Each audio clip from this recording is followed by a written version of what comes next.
Hey y'all, and welcome back to Flick Connection, where in less time than you normally spend scrolling for something to watch, I'm going to tell you about all the best stuff Netflix is adding in December 2023. And I gotta say, out of all my years of doing this on YouTube, I've never seen Netflix add this much in 1 month.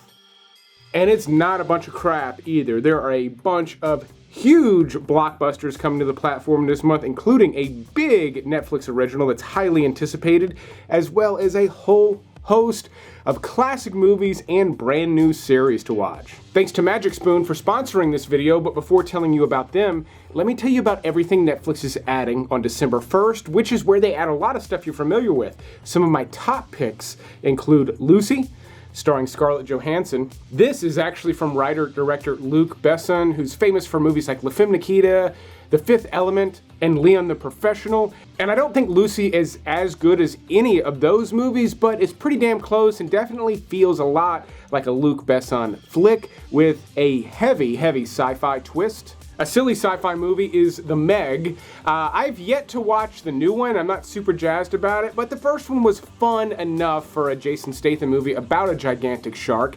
If you've never seen it, it's a lot less gruesome than you would think and a lot sillier than you probably thought. A brand new Netflix original drama starring Julianne Moore and Natalie Portman is called May December. In this movie, Natalie Portman actually plays an actor who's trying to get in the skin of someone she's playing based on Julianne Moore's character, and her character seems to be loosely based on Mary Kay Letourneau. This definitely looks like a strong performance piece from both of them, that being kind of the main motivating reason to watch this flick. If that's not enough Natalie Portman, they're also going to be adding Darren Aronofsky's Black Swan. For kind of a Tom Clancy-esque military drama, they're adding Hunter Killer, which actually stars Gerard Butler and Gary Oldman. And this was actually co-written by a U.S. naval commander, so there's a lot of details in this. It falls apart a little bit story-wise, meaning it's not as strong of a movie as something like The Hunt for Red October or Crimson Tide, but still a pretty solid submarine flick that was just released a couple years ago. Some longtime favorites of mine include LA Confidential, a movie that just never gets old. All of the dialogue and characters are so rich. This is a really fun one to watch and rewatch. It even takes place during Christmas time. It's not a Christmas movie by any stretch of the imagination, but at least there's a little bit of Christmas charm in there. They're also adding Boys in the Hood, a classic since it was released. There are a lot of movies in this particular subgenre, and for some reason, Boys in the Hood is still easily one of the best. They're also going to be adding Insidious, the original. They just added the new Insidious movie, The Red Door, last month. Not really my thing, but man, I really enjoyed the original Insidious. It's super creepy, but doesn't forget to have fun with the genre either. And then even though they already have a handful of Liam Neeson movies, they're also going to be adding Taken 2, and The Commuter. I would actually rank them in that order. I think Taken is a pretty exceptional one, and then Liam Neeson action movies tend to just kind of go downhill from there. But speaking of action, I honestly can't believe they're doing this. They are adding a massive list of DC movies. From the looks of it, it's everything that was released in the last 5 or 6 years. We're talking The Batman. That's the new one with Robert Pattinson. If you haven't seen it yet, it is fantastic. I highly recommend it. But they're also adding Man of Steel, the original one with Henry Cavill, which is a pretty solid Superman movie. They're also adding Batman vs. Superman, which I didn't really care for. Kill Martha! What does that mean? Same goes for Justice League. They're adding Shazam 1 and 2, 2 being a brand new release that just came out this summer. Wonder Woman 1 and 2. The first Wonder Woman is another one I highly recommend. It's a really fantastic flick in a lot of different ways, and the second one is laughably terrible. I don't know what they were thinking. I also think Suicide Squad was laughably terrible. It was really hard to get my head around this movie, even though I really wanted to like it, and I love Margot in almost everything she's in, with the exception of this movie. She's also Harley Quinn in Birds of Prey, which I do think is better than Suicide Squad, but The Suicide Squad, written and directed by James Gunn, is easily my favorite out of the whole bunch. It's insanely funny, over the top, glorious action, and it just doesn't stop from the very beginning. I love everything about this movie. I've watched it more than anything else on this list. If you generally love my recommendations and you somehow missed The Suicide Squad, Make it the first movie you watch off of this list, trust me. I cherish peace with all my heart. I don't care how many men, women, and children I need to kill to get it. I thought you were the crazy one. I am. And then for the family, they're adding Super Pets, another recently released animated movie that's just a fun, funny movie to watch with the kids. It features the voices of Kevin Hart, who has another big project coming to Netflix later this month, and The Rock, who does not. We're still talking about all the stuff that they're adding on the first. I'm telling you, it's a doozy of a month, and there's a lot of brand new releases coming. But for some laughs, they're also adding Blockers with John Cena. This is kind of a silly teen sex comedy where a bunch of parents are running around all night trying to stop their kids from going to a sex party. It's got some outrageous laughs in it, but doesn't really hold up to multiple viewings.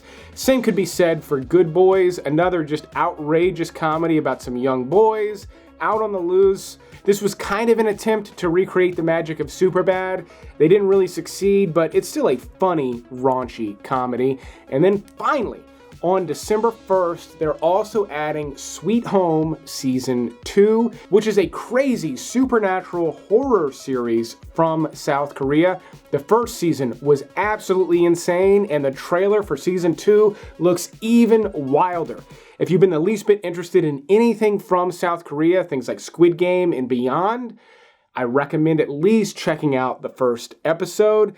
That also goes for a recently released video I did on all the best movies from South Korea on Netflix. I found 20 that were well worth recommending. If you somehow missed that video, I'll put a link to it next to this title in the description. But on December 3rd, Netflix is adding the Super Mario Brothers movie, which I cannot recommend enough for adults and children alike. If you have any sort of love for Mario, even if you haven't played it in 20 plus years, this is a surprisingly good movie. Now, families, this is going to be worth multiple watches because it's packed with nostalgia, but it's also really clever and fun. My kids both absolutely loved it, and then I personally, as a kid born in 1984, loved all of the references and everything. It was really cool to finally see Mario's world brought to life in this way, and they nailed it. They didn't just go for nostalgia. Like I said, that's all in there. But on top of that, you get a solid family movie that's packed with plenty of laughs and a fair amount of action. Where am I? Ooh, fresh meat for the grinder. But before we get to all the new stuff coming to Netflix this month, it's a great time to mention today's sponsor, Magic Spoon, which is a delicious, high-protein treat that tastes just like cereals you remember when you were a kid. Each bowl of Magic Spoon has only 4 to 5 net grams of carbs, but 13 to 14 grams of protein. With 0 grams of sugar and only 140 calories per bowl, Magic Spoon is also keto-friendly, gluten-free, grain-free, and soy-free. Now personally, I've seen insane benefits from eating a high-protein diet the last few years, and Magic Spoon is a very sneaky way for me to get in some extra protein at the end of the day, and it satisfies my sweet tooth, which is kind of amazing. My favorite way to do it is to mix peanut butter and the cocoa. It's a really great combination. But speaking of that, they have treats now, and I can tell you, even though I do enjoy my Magic Spoon, I like these better. These have 11 grams of protein and are one of the best little protein treats I've ever had. And they've got a bunch of different flavors to try. Right now, my viewers can save $5 when they use my link in the video description or just type in magicspoon.com/flick. If you're not sure what to get, I recommend a variety pack and at least one box of treats. But to save that $5, be sure to use my link or just type in magicspoon.com/flick. But now it's time to talk about all the new stuff Netflix is going to be adding in December. Everybody's favorite fat rascal, Stavros Halkias, is getting a brand new Netflix special. If you've never seen this guy, I think he's really funny. Fair warning, he can be pretty raunchy, but if you're into that, mark your calendars for the 5th. Why? You wanted a Jerry curl, so I have to rinse out garbage now? How is that fair? And then on the 8th is one of Netflix's big movies releasing in December. They have several. This one actually stars Julia Roberts, Ethan Hawke, Mahershala Ali, and Kevin Bacon in Leave the World Behind. This looks like it revolves around some sort of apocalyptic event, but it also looks like it's set up in a very interesting and unusual way. This is based on a best-selling novel, but there have been several movies like this with big stars and a very interesting hook in the trailer that I just did not like. White Noise is a good example. The trailer looked phenomenal, and then the movie was just weird as hell and just, for me, did not work. So I've got tempered expectations for this, but the trailer looks absolutely killer for this movie. But if that looks too intense for you, they are going to be adding the Great British Baking Show Holidays Season 6 on the same day.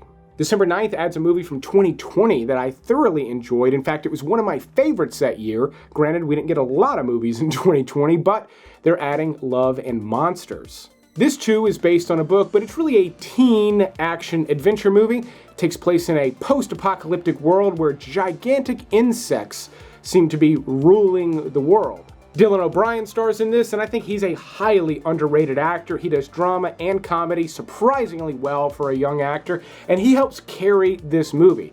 Michael Rooker also has a great little role in this movie. Even though it's a PG-13 action movie, does a fantastic job of building tension, delivering the humor, and placing you in kind of a stunningly beautiful fantasy world. And on top of all that, the storytelling here is just expertly delivered. Don't get me wrong, I'm not comparing this movie to The Godfather or anything, but as far as like teen action adventure movies go, they don't get a whole lot more solid than this one. Oh, that was awesome. Oh, I feel like Tom Cruise. Now, I told you Kevin Hart had another big project coming to Netflix this month. That's not a big surprise. He's got big projects coming to Netflix every other month, but this month in particular, he's teamed up with Chris Rock for seemingly a stand-up special. It's actually titled Headliners Only, and from what I've seen, my guess is that this will be more of storytelling by them. Now, I imagine it will be plenty funny, but I think if you go into this expecting a knee slapper of a stand-up special, you'll be disappointed. Yet, if you're a fan of either guy and you want to just learn more about their lifestyle, this looks like it could be a pretty entertaining way to do that.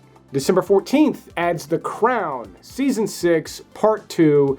They seem like they're finally getting close to wrapping this thing up. If you haven't been watching, this is a hit series on Netflix that actually features a different actor playing the Queen through various stages of her life. And this portion of the series is focusing heavily on Princess Diana, who's actually played by Elizabeth Debicki, who is an amazing choice for that role. This is a top-notch series. If you're into anything to do with the royal family, this is going to be a must-watch for you. There's so much coming out this month. Another project from England that I'm personally excited about is Chicken Run, Dawn of the Nugget. I know that sounds silly for me to be excited about this movie, but I love the Aardman Animation Group films, Chicken Run being one of their best, but also the Wallace and Gromit movies. The quintessential English humor in these movies is just fantastic. There was already a Netflix original Shaun the Sheep movie, so I'm excited to check out this Chicken Run one with my kids. On the 16th, they add Neighbors, which is a funny movie and worth multiple viewings, especially, I think, if you just saw it the one time back when it was released. The 18th adds a new Netflix original movie titled The Bank of Dave, a true story of a man who tried to set up a community bank in his neighborhood. I know it sounds dry, but it currently has above average ratings on IMDb, and the actors involved, I like all of them. So it looks like it could be a fun Netflix watch later in the month after I've exhausted everything else on this list. The Bank of Dave. But then as we get close to Christmas, they start really bringing on the heat. On December 20th, they're adding Bradley Cooper's newest movie, Maestro.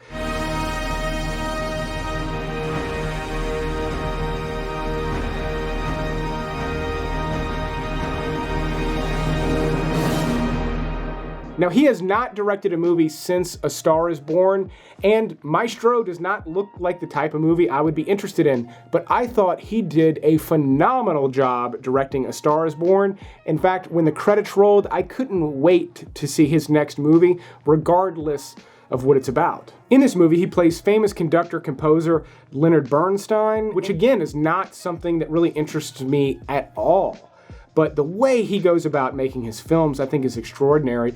Now the movie does look like it focuses a lot on his long relationship with his wife, but at the same time Bradley Cooper himself has gone through a massive transformation, some with makeup, some with him actually learning how to be a conductor.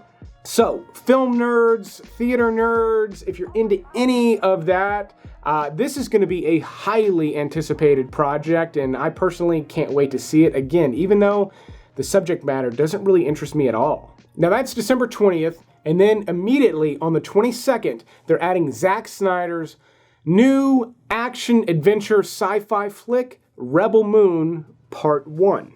Part 2 is scheduled to release in April, and this looks like a big, over-the-top Zack Snyder sci-fi flick.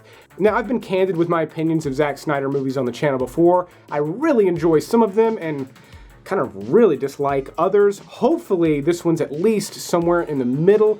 At the very least, it looks like a wild, fun watch on Netflix on the 27th. You can bet I will be watching it that day. Then on the 25th, they're adding a new Ricky Gervais stand-up special. He has not done one in a while. I love him. He's one of those comics that bucks the system, and I really feel like Ricky Gervais does it more than almost anybody, and he does it in kind of a brilliant way. I absolutely love the way he delivers stuff.